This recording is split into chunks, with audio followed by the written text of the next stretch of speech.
করবে। পশ্চিম পাকিস্তানিরা বলেছিল, বাঙালি তোমরা আমাদের দাস, আমরা তোমাদের প্রভু। আমরা বলে দিয়েছিলাম, আমাদের প্রভু একজন আরশের উপর থাকে, জমিনে আমাদের বন্ধু থাকতে পারে না, বন্ধু থাকতে পারে, কোন প্রভু থাকতে পারে না। আমরা বলেছিলাম, ভ্রাতৃত্বের হাত বাড়িয়ে দাও, সে হাত আমরা আলিঙ্গন করে নেব।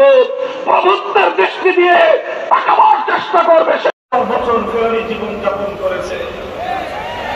বাংলাদেশের গোয়েন্দা সংস্থাগুলোকে আমি বলি, বিজেএফআই, এনএসআই, পুলিশের এসপি সহ আপনারা সব জানেন।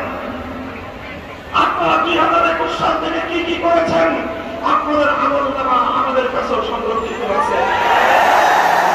আমাদেরকে লাঞ্ছিত করার জন্য, আমাদের বিরুদ্ধে ষড়যন্ত্রের জাল বলবার জন্য বিজেএফআই, এনএসআই সহ প্রত্যেকটা গোয়েন্দা সংস্থাকে শেখ হাসিনা ব্যবহার করেছিল, তারা ব্যবহৃত হয়েছিল। আমরা সংখ্যায় কম হতে পারি, ইমানের শক্তিতে বলিয়ান হয়ে সমস্ত জীবনের বিরুদ্ধে আমরা লড়াইয়ের ময়দানে নামতে বাধ্য হব।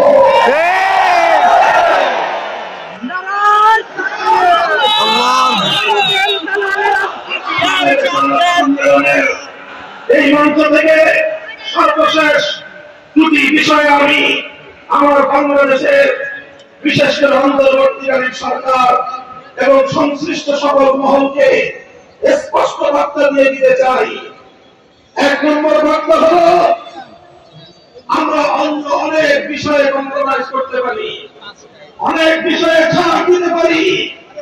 আমার আগামী প্রজন্মের শিক্ষার্থীদের ঈমান হরণ করবার চেষ্টা করা হলে আমাদের চেয়ে কঠোর কাউকে তোমরা পাবে না।